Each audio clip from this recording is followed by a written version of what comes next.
जय माँ भवानी आपण मानक आस्ट्रोशक्ति कार्यक्रम को स्वागत। नूतन वर्ष प्रत्येक व्यक्तिविशेषों उत्कंठार वर्ष। नुआ वर्ष शुभ फल देव कि अशुभ फल देव सेथिपाई समस्ते चिंतित। शुभ अशुभ फल विषय जानिबा सहित कौन प्रतिकार उपाय कले अशुभ फल को कम करिपारिबा एहा विषय जानिबा द्वारा प्रगतिर मार्ग खोली जाई थाए।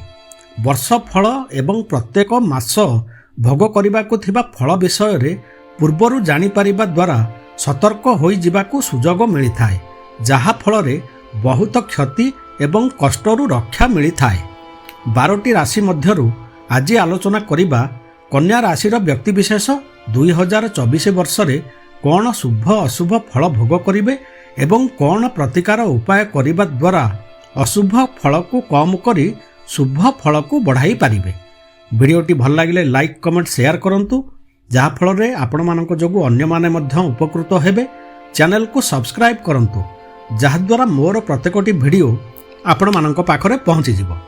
प्रथमे आलोचना करिबा गोटिए राशि रे बहुत समय अवस्थान करुथिबा ग्रह माने 2024 वर्ष रे कौन शुभ अशुभ फल प्रदान करिवे कन्या राशिर व्यक्ति विशेष मानंकु। शनि, राहु, केतु एवं बृहस्पति महाग्रह जो माने गोटिए राशि रे बहुत समय अवस्थान करिथांती कौन शुभ अशुभ फल देवे कन्या राशि को वर्षटी जाक प्रथमे से विषय रे आलोचना करिबा। एहा परे आलोचना करिबा प्रत्येक मासरे कन्या राशिर व्यक्तिविशेष कौन शुभ अशुभ फल भोग करिवे एवं कौन प्रतिकार उपाय करिबा द्वारा अशुभ फल को कम करी शुभ फल को बढ़ाई पारिबे। शनि महाग्रह षष्ठ स्थान रे अवस्थान करुथिबारु ऋण मुक्ति पाई सुविधा सुजोग मिलिबो, रोग उपशम हेबो, शत्रु दमन हेबा सहित कोर्ट कचेरी केस रु रक्षा मिलिबो, कोर्ट कचेरी केस रे विजयी हेबे, व्यर्थ भ्रमण करिवे, स्वास्थ्य प्रति ध्यान दियंतु, भाई भौणी तथा अधस्थन मानक सह उत्तम संपर्क रखंतु। राहु महाग्रह सप्तम स्थान रे थिबा जोगु दाम्पत्य जीवन रे अशांतिर समय, विच्छेदर समय, पति पत्नी उत्तम संपर्क रखिबा पई चेष्टा करंतु।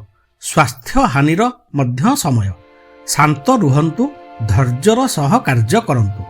केतु महाग्रह राशि उपरे अवस्थान करिथिबारु प्रत्येकटी कार्य असंपूर्ण रहिबो। एही समय रे कोनोसी नूतन कार्य करंतु नाही, अधिक निवेश करंतु नाही। एप्रिल मास जाए यही अशुभ फल केतु महाग्रहंक जोगु भोग हेबाकु जाउछि। एहा परे बृहस्पति महाग्रहंक दृष्टि मे मासरे राशि उपरे एवं केतुंक उपरे पड़िबा परे एथिरु रक्षा मिलिबो। स्वास्थ्य प्रति ध्यान दियंतु। बृहस्पति महाग्रह एप्रिल मास जाए अष्टम भावरे अवस्थान करुथिबारु स्वास्थ्यर जत्न नियंतु। एहा परे मे मास ठारु भाग्य सहायता करिबो। उच्च शिक्षा पाई सुविधा सुजोग मिलिबो। विदेश यात्रा पाई प्रयास करुथिबा व्यक्ति विशेष सफल हेबे। वर्षटी जाक राहु केतुंकर पूजा आराधना करंतु। प्रभु गणेश भगवानंकर पूजा करंतु। बुला कुकुरंकु खाइबाकु दियंतु। गायकु चना डाली एवं गुड़ गुरुवार दिन खाइबाकु दियंतु। एबे आसंतु जानिबा कन्या राशिर व्यक्ति विशेष प्रत्येक मास कौन शुभ अशुभ फल भोग करिवे एवं जेउ मासरे अशुभ फल भोग करिबाकु जाउछंती कौन प्रतिकार उपाय करिबा द्वारा अशुभ फल को कम करी शुभ फल को बढ़ाई पारिबे। जानुआरी मासटी संतान मानक पई शुभ समय। विद्यार्थी माने तथा परीक्षार्थी माने शुभ फल पाइबे, कृतकार्य हेबे, परिश्रम करिबे एवं सफलता मिलिबो। फेब्रुआरी मासरे शत्रु मानंकु दमन करिबे, विजयी हेबे, रोगरु रक्षा मिलिबो, कोर्ट कचेरी केस रे विजयी हेबे। अपोजिट सेक्स ठारू दूरेई रुहंतु।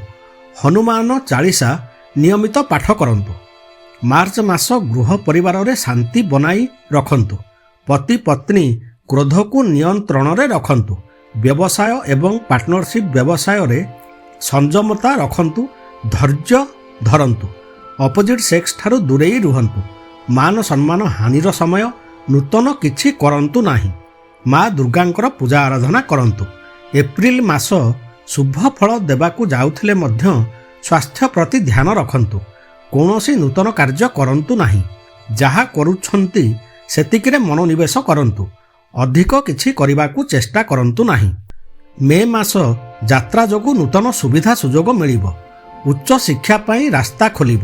ସଫଳତା ପ୍ରାପ୍ତ କରିବେ। ଧର୍ମ କାର୍ଯ୍ୟରେ ରୁଚି ବଢ଼ିବା ଯୋଗୁଁ ଆଗକୁ ଶୁଭଫଳ ପାଇବେ।